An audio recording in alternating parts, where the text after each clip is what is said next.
अब हम बात करेंगे बिहार के बाजपट्टी विधानसभा की। बाजपट्टी विधानसभा सीतामढ़ी जिले में आती है और सीतामढ़ी लोकसभा सीट के ही एक विधानसभा सीट में से ये एक है। यहाँ के समीकरण भी बड़े दिलचस्प हैं और यहाँ भी एक रोचक मुकाबला अब तक देखने को मिलता रहा है। ज्यादा जानकारी के लिए इस वक्त हमारे साथ हमारे वरिष्ठ सहयोगी राकेश रंजन जी हैं।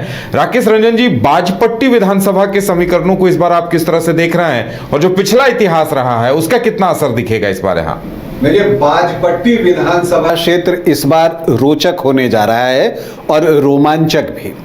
ये जो बाजपट्टी में अगर हम बात करें तो ये बिहार में आरजेडी और एआईएमआईएम में जो कुट्टी हुई है उसका असर आपको इस विधानसभा क्षेत्र में देखने को मिल सकता है। और वजह इसकी ये है कि बाजपट्टी जो है वो मुस्लिम बहुल विधानसभा क्षेत्र है और दिलचस्प ये है, नई विधानसभा क्षेत्र है, नए परिसीमन 2008-9 के बाद इसका गठन हुआ है और यहाँ अभी 3 ही चुनाव हुए हैं। लेकिन इन 3 चुनावों में आप देखते हैं कि कोई भी मुस्लिम विधायक यहाँ से नहीं बना है। और जब आप 2020 के चुनाव को देखिएगा तो जो 2 प्रमुख गठबंधन यहाँ चुनाव लड़ रहे थे उनमें से किसी ने मुस्लिम प्रत्याशी भी नहीं दिया था और यही एआईएमआईएम अपने लिए अवसर देख रही है।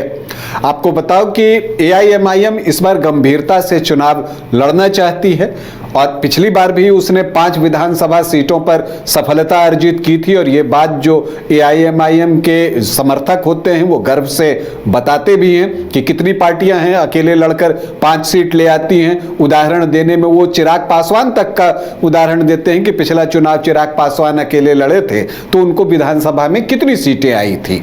तो ये चीजें कहते हुए वो सुनते हैं। ये बातें राणा रंजीत ने भी कही, एआईएमआईएम के ढाका से प्रत्याशी हैं। पिछले दिनों बाजपट्टी में भी उन्होंने कार्यकर्ता सम्मेलन किया, कई सवालों के उन्होंने यहाँ पर जवाब दिए। बी टीम सी टीम पर भी उन्होंने जवाब दिया और उन्होंने ये कहा कि अगर बी टीम और सी टीम अगर आप बीजेपी का हमें कहते हैं तो फिर हमें महागठबंधन में क्यों नहीं लिया? हमने तो आपको विकल्प दिया था, ऑप्शन दिया था, हमने आवेदन दिया था, लेकिन आपने हमें महागठबंधन में शामिल नहीं किया। और इसके बाद जो वो लाइन कहते हैं वो महत्वपूर्ण है कि जब इस विधानसभा चुनाव में आरजेडी के कैंडिडेट मुस्लिम बहुल इलाकों में जाएंगे वोट मांगने तो लोग उनसे ये सवाल करेंगे कि आपने एआईएमआईएम को क्यों अपने गठबंधन में शामिल नहीं किया। तो आपको एक स्ट्रैटेजी दिखेगी यहाँ पर।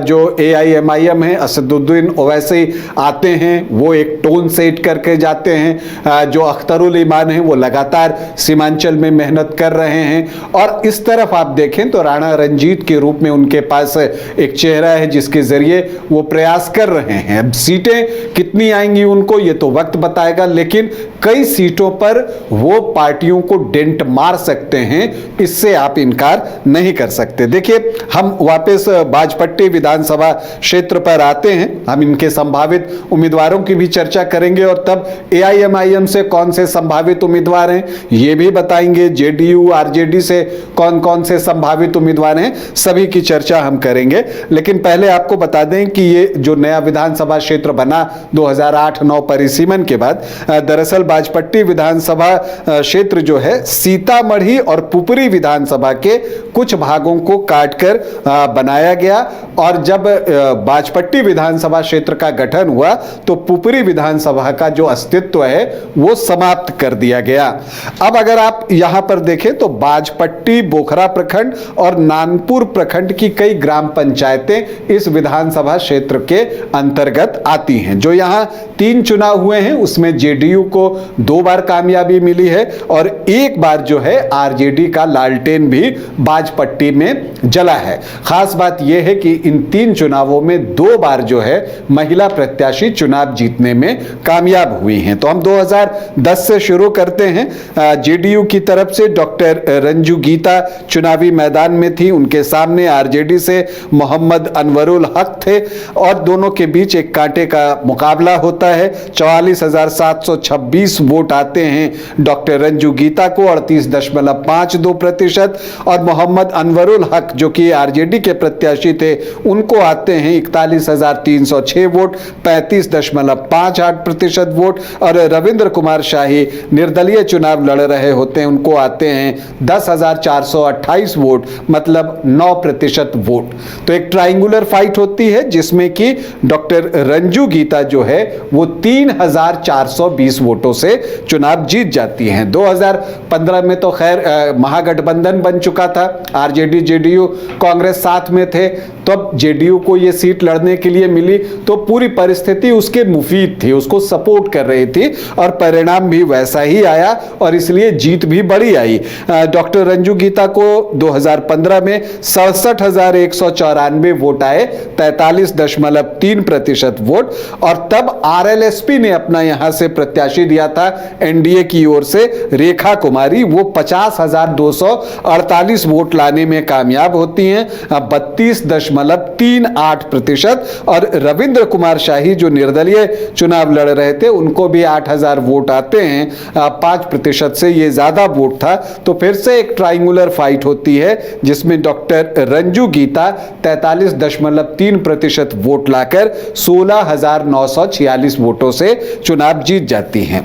2020 में जेडीयू जो है एक बार फिर से डॉक्टर रंजू गीता को ही चुनावी मैदान में उतारता है, इस प्रत्याशा के साथ कि डॉक्टर रंजू गीता जो है वो जीत की हैट्रिक लगाएंगी। लेकिन आरजेडी यहां से मुकेश कुमार यादव को मैदान में उतारता है और आरएलएसपी जो है वो फिर से रेखा कुमारी को टिकट देता है और वो एक अलग गठबंधन के रूप में यहां चुनाव लड़ रहा था। उस वक्त उसका एआईएमआईएम के साथ भी गठबंधन था। और एलजेपी मोहम्मद इंतखाब आलम को चुनावी मैदान में उतारती है, क्योंकि पिछली बार तो जहां जेडीयू वहां एलजेपी ये तय था।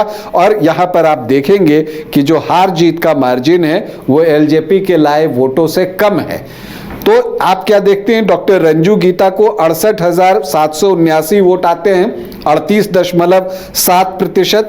और मुकेश कुमार यादव जो आरजेडी प्रत्याशी थे, उनको आ जाते हैं 71,483 वोट, मतलब 40.2%। रेखा कुमारी जो कि आरएलएसपी की प्रत्याशी थी, 11,267 वोट लाने में कामयाब होती हैं, 6.3%। और एलजेपी के प्रत्याशी मोहम्मद इंतखाब आलम जो है वो 6,183 वोट लाते हैं, मतलब 3.5% वोट। तो एलजेपी को आए 6,183 वोट और हार जीत का मार्जिन 2,704 वोट। मुकेश यादव 2,704 वोटों से ही चुनाव जीतते हैं। तो आप देखिए कि एलजेपी ने जो मत लाए उससे कम मत से हार जीत हुई। तो जेडीयू के हार में एलजेपी का कैंडिडेट होना एक कारण रहा, लेकिन जितना नुकसान मोहम्मद इंतखाब आलम ने नहीं पहुंचाया, उससे ज्यादा रेखा कुमारी जो कि उपेंद्र कुशवाहा की पार्टी की कैंडिडेट थी, उन्होंने पहुंचाया, क्योंकि उनको 11,267 वोट आए। अगर इन दोनों वोटों को आप जोड़ दें या सिर्फ आप आरएलएसपी के वोट को ले लें तो यहां पर रंजू गीता चुनाव जीत सकती थी। लेकिन अगर मगर के लिए चुनाव में कोई जगह नहीं है। जो हुआ वो यही हुआ कि आरजेडी के मुकेश कुमार यादव ने डॉक्टर रंजू गीता जो जेडीयू प्रत्याशी थी, उनको 2,704 वोटों से पराजित किया।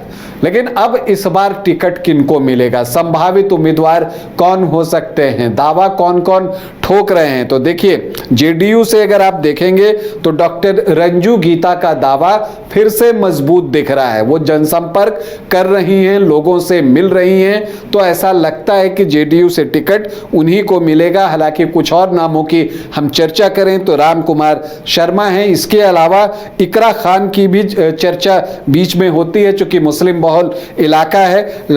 जो इकरा खान है वो शाहिद अली खान की बेटी हैं, जो 4 बार के विधायक हैं। वो सीतामढ़ी से 2 बार जीते, पुपरी से जीते, सुरसंड से जीते। तो उनकी बेटी इकरा खान जो अब जेडीयू में है, उनका भी जो है यहाँ पर दावा दिखता है, ऐसा लोग कहते हैं। लेकिन ये भी सुनने में आ रहा है कि वो सुरसंड से लड़ना चाहती हैं। तो ये तय है कि इकरा खान और डॉक्टर रंजू गीता जेडीयू के टिकट पर इस बार चुनाव लड़ेंगी। अब कौन बाजपट्टी से लड़ेगा, कौन सुरसंड से लड़ेगा, ये आने वाला वक्त हमें बता देगा। अगर आरजेडी से से बात करें तो विनिंग कैंडिडेट मुकेश कुमार यादव, उनका दावा तो मजबूत जो है वो है ही, लेकिन इस बार जो मुस्लिम सपोर्टर्स हैं आरजेडी के, वो ये बातें खुलकर कह रहे हैं कि ये मुस्लिम बहुल इलाका है तो आप मुस्लिम कैंडिडेट दीजिए, और इसकी डिमांड हो रही है। और इसी वजह से कुछ मुस्लिम प्रत्याशियों के नाम भी सामने आ रहे हैं, जिसमें शहाबुद्दीन खान का नाम सबसे आगे है। इसके अलावा शादाब खान की भी चर्चा हो रही है। तो अब देखना ये दिलचस्प होगा कि MY जिसमें M ज्यादा है, आरजेडी वहां से प्रत्याशी देता है या फिर वो Y से ही प्रत्याशी देता है मुकेश कुमार यादव को। लेकिन यहां पर AIMIM खेल कर सकता है, क्योंकि अगर आरजेडी ने मुस्लिम प्रत्याशी नहीं दिया तो AIMIM मुस्लिम प्रत्याशी उतार देगा। तो ऐसे स्थिति में आरजेडी को भारी नुकसान बाजपट्टी में हो सकता है, क्योंकि मुस्लिम वोट अगर AIMIM की तरफ चले गए तो आरजेडी को नुकसान हो जाएगा। और अगर आरजेडी यहां पर आपको मुस्लिम कैंडिडेट देता है, तब क्या होगा कि चूंकि डॉक्टर रंजू गीता भी यादव जाति से आती हैं, मुकेश यादव भी यादव जाति से हैं, तो जब दोनों लड़ते हैं तो ज्यादा हिस्सा मुकेश यादव को मिलता है। लेकिन जब मुस्लिम कैंडिडेट होगा तो वैसी परिस्थिति में यादव वोटर्स जो है वो डॉक्टर रंजू गीता की तरफ शिफ्ट हो सकते हैं, जेडीयू की तरफ जा सकते हैं। तो एक उहापोह की स्थिति अगर आप देखिए तो आरजेडी के लिए भी है कि वो किस ये से प्रत्याशी चुने, यादव प्रत्याशी दे या मुस्लिम प्रत्याशी दे। तो ये आने वाला वक्त हमें बताएगा। AIMIM से जो दावेदार हैं उसमें मुन्ना मंसूरी का नाम प्रमुखता से लिया जा रहा है। इसके अलावा मोहम्मद इफ्तिकार भी हैं, उनकी भी चर्चा जो है वो हो रही है। अब अगर हम यहाँ के जातीय समीकरण की तरफ बढ़ें कि क्या कुछ है, तो जो यहाँ पर अनुसूचित जाति के वोटर्स हैं वो 9.1% है, जिसमें पासवान वोटर्स की संख्या ज़्यादा है। और यहाँ पर जो NDA है उसको उम्मीद होगी कि चिराग पासवान की वजह से वो वोट उनकी तरफ आएगा। जो मुस्लिम वोटर्स हैं वो 30.6% हैं, तो ये भारी संख्या है। और जो यादव हैं वो 10 से 11% हैं। तो ये जो MY बनता है वो लगभग 41-42% का बन जाता है। तो ये एक आपको बहुत मजबूती प्रदान करता है। लेकिन चूंकि रंजू गीता भी यादव जाति से ही आती हैं तो कुछ वोट उनको भी पिछली बार गए होंगे। राजपूत वोटर्स यहाँ 1.5 से 2% है, भूमिहार 6.5 से 7% हैं, ब्राह्मण भी 7 से 8% हैं। तो 15 से 16% जो है वो सामान्य जाति के वोट हैं। यहां पर अगर आप धानुक जाति की बात करें तो 3.5 से 4% वोट आपको उनके दिखेंगे। सिर्फ मंडल सरनेम 3.6% लोगों का है। कोयरी जो है वो 5 से 5.5%, कुर्मी भी 2.5 से 3%। तो ये जो KKD बनता है कोयरी, कुर्मी और धानुक का ब्लॉक, वो 11 से 13% के आसपास है। और वैश्य भी यहां पर अच्छी संख्या में है, 5 से 6% तो कम से कम होंगे ही, इससे ज्यादा भी हो सकते हैं। तो एक NDA का जो आपको चंक बनता है वो 32-33% का बनता है, और जो MY का बनता है वो 40-42% का बनता है। मल्लाह भी यहां पर 4.5 से 5%, 5.5% के आसपास हैं।